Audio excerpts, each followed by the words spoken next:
사춘기 부모 수업, 저자는 현직 중학교 교사인 장희윤 선생님입니다. 오늘 영상은 특히 초등학교 고학년 학부모님들께서 신경 써서 봐주시면 좋겠습니다. 과연 책 내용이 어떨지 궁금하신 분들은 이 영상을 끝까지 봐주세요.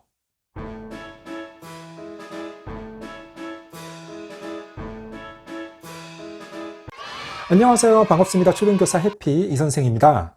오늘은 제가 교육과 관련되는 괜찮은 책 한 권을 소개해 드리도록 하겠습니다.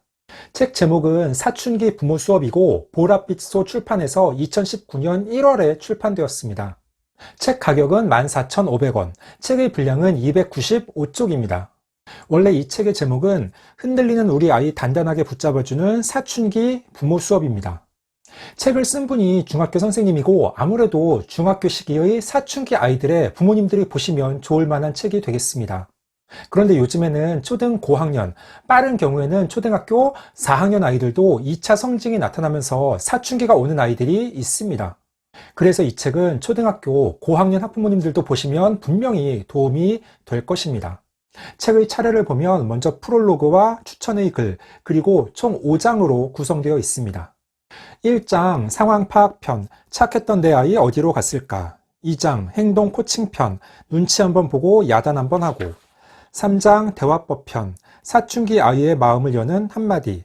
4장 내면 코칭편, 도무지 알 수 없는 아이의 마음. 마지막 5장 부모의 성장편, 엄마가 단단해야 아이를 붙잡을 수 있다.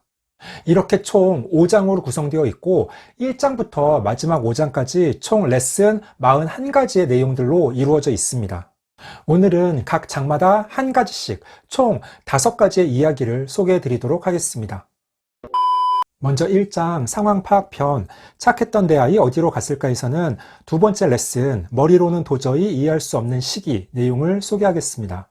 사춘기 아이들의 행동은 돌발적이고 감정적이다. 어떠한 상황을 전체적으로 이해하고 행동하기보다는 그때 그 순간의 기분대로 행동하는 경향이 크다. 청소년들이 감정적이고 충동적인 행동을 하는 이유는 뇌 발달과 밀접한 관련이 있다. 즉, 이성적인 판단을 주관하는 전두엽이 아직 발달하지 못했기 때문이다. 어른들은 정보를 해석하고 의사를 결정할 때 뇌의 앞부분인 전두엽을 활용하여 논리적이고 이성적으로 판단한다. 반면 10대는 전두엽 대신 뇌의 측두엽 내측에 있는 편도체로 정보를 해석하고 의사를 결정한다. 편도체는 원시적인 뇌로 태어날 때부터 완성된 곳이며 이성보다는 감정을 관장하는 영역이다. 그러므로 청소년들의 의사결정은 감정에 더 치우치게 된다. 그러니까 아이들의 행동이나 의사결정이 즉흥적이고 감정적인 것은 다 이유가 있는 것입니다. 따라서 아이들의 심리 상태와 특성을 이해하고 조금 더 따뜻한 시선으로 아이들을 바라봐야 되겠습니다. 저도 작년에 저희 반에서 소위 문제가 많던 아이가 있었습니다. 상당히 감정이 기복이 심해서 기분이 좋을 때는 유쾌하게 잘 지내다가 화가 나면 폭발을 하는 시한폭탄과 같은 아이였습니다. 그래서 제가 가장 혼을 많이 내고 타일러 보다가 구슬려도 보고 늘 신경이 가장 많이 쓰는 아이였습니다.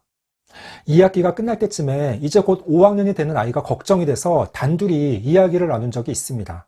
그런데 아이가 생각보다 제가 걱정하는 바를 잘 이해하고 있다는 것을 알게 되었습니다.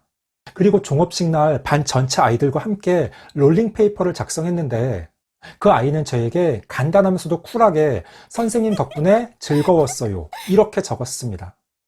아무튼 부모님들이 좀 더 아이들의 특성을 이해하고 다가서려는 노력을 하셔야 됩니다. 2장 행동 코칭편, 눈치 한번 보고 야단 한번 하고에서는 레슨 15번째, 한 발짝 떨어져서 지켜보기를 소개하겠습니다. 이 책을 읽는 독자가 꼭 기억했으면 하는 속담이 2개 있다. 귀한 자식일수록 매 한 대 더 때려라와 바늘 도둑이 소도둑 된다이다. 난 이 둘을 합쳐서 바늘 도둑을 소도둑으로 만들지 않으려면 매 한 대를 더 때려라 라고 말하고 싶다. 내 부모가 나를 어떻게 생각하고 평가하는지 자녀들은 귀신같이 안다. 교사는 더 이상 아이들에게 엄하기 쉽지 않다. 예전처럼 체벌이 허용되는 세상도 아니거니와 문제 행동이 나올 시에 야단이라도 잘못 치면 민원이 발생할 소지가 있다. 그러니 학교 교육에서 자녀들의 문제 행동을 교정해 주기만을 바라고 방관하지 말고 가정에서 직접 문제 행동에 대해 적절 수위의 훈육이 필요하다. 맞습니다. 사실 학교에서 소위 문제가 있는 아이들을 적절하게 벌줄 만한 수단이 없습니다. 책의 내용처럼 체벌은 당연히 안 되고 그 외에 다른 벌을 줄 수 있는 게 마땅치 않습니다. 손을 들고 서 있게 한다거나 떠드는 아이를 뒤로 나가 서 있게 하는 것도 엄격한 의미에서는 아동학대에 속합니다. 반성문을 쓰게 하는 것도 안 되고 교사가 아이들에게 큰 소리를 지르는 것도 안 됩니다. 그리고 요즘 아이들은 그러한 상황을 정확하게 알고 있어서 친구와는 다툼이 있으면은 너 학교 폭력으로 신고할 거야 그렇게 말한다거나 담임 선생님이 화를 내고 소리를 지르면 물론 농담이겠지만 교육청에 신고할 거예요 그렇게 이야기하는 아이들도 가끔 있습니다. 그러니까 부모님들이 아이를 학교에만 전적으로 맡기지 마시고 가정에서의 밥상머리 교육이나 기본적인 예의범절 교육은 학교와 함께 시킨다는 마음가짐으로 보다 적극적으로 교육에 임해 주셔야 됩니다. 제3장 대화표 편에서는 17번째 레슨 잔소리는 짧고 간결하게를 소개하겠습니다. 가수 이적의 어머니로 알려진 여성학자 박혜라는 공부하라는 잔소리를 한마디도 하지 않고 자녀들을 수제로 공부시킨 어머니이다. 그녀는 단 한 번도 아이들에게 공부하라는 말을 한 적이 없다. 다만 40이 되었을 때 스스로 예전에 못다한 대학원 공부를 시작하여 식탁에서 공부를 하자 아이들이 알아서 책을 들고 모여 옆에서 공부를 한 것이 비결이라고 밝혔다. 이것도 맞습니다. 아이들에 대한 교육적인 훈계와 잔소리의 경계가 애매하긴 하지만 잔소리는 짧고 간결하게 하는 것이 좋습니다. 계속 이야기해봤자 아이들이 귀담아 듣지도 않고 한 귀로 듣고 한 귀로는 흘릴 뿐입니다. 4장 내면 코칭편 도무지 알 수 없는 아이의 마음에서는 32번째 레슨 엄마가 내 편이 되어줄게를 소개하겠습니다. 우리나라 학부모님의 현실적인 문제와 고충에 대해서 생각해보게 되었다. 돈 버는 것만으로도 버거운 사회 속에서 어디로 튈지 모르는 럭비공 같은 사춘기 자녀들을 잘 길러낸다는 것은 정말 어려운 일이다. 그렇다 하더라도 교사로서 꼭 부탁드리고 싶은 것은 아이의 마음을 살피는 것을 절대로 게을리하지 말아달라는 것이다. 사춘기는 누구나 힘든 시기입니다. 그래서 누군가는 방황하고 또 다른 누군가는 외로움을 느끼며 또 누군가는 많은 갈등을 겪을 수도 있습니다. 하지만 그러한 여러 복잡한 상황 속에서 부모님은 특히 엄마는 늘 아이가 안심하고 기댈 수 있는 영원한 내 편이라는 인식을 심어줄 필요가 있습니다. 그것을 꼭 말로 들려주는 것이 아니라 평소 부모님의 말과 행동을 통해서 아이가 엄마를 든든하게 생각할 수 있도록 만드는 것이 참으로 중요하다고 생각합니다.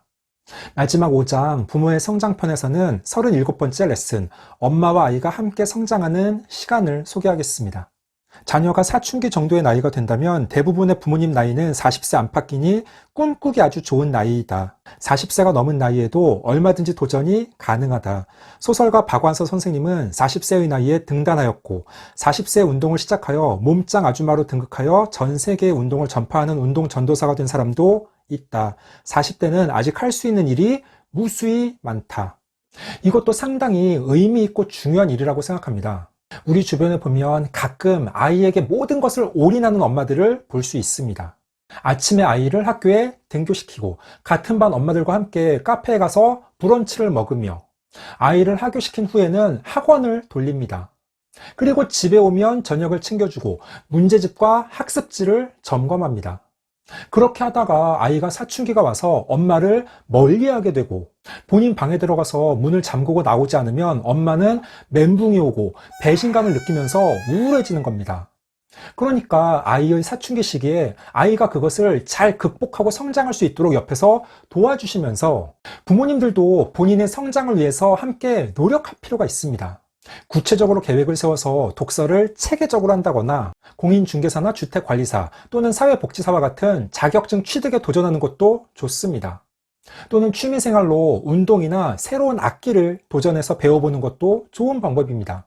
그렇게 다양한 활동으로 본인의 삶을 개발하며 스스로 행복한 삶을 꾸려나가야 됩니다. 본인의 삶은 없고 행복하지 않으며 오직 아이만 바라보는데 그것을 지켜보는 아이나 다른 가족들은 행복하겠습니까? 그러니까 아이의 사춘기 시기에 아이도 한 뼘 성장하고 엄마도 성장하는 계기로 삼는 지혜가 필요하겠습니다.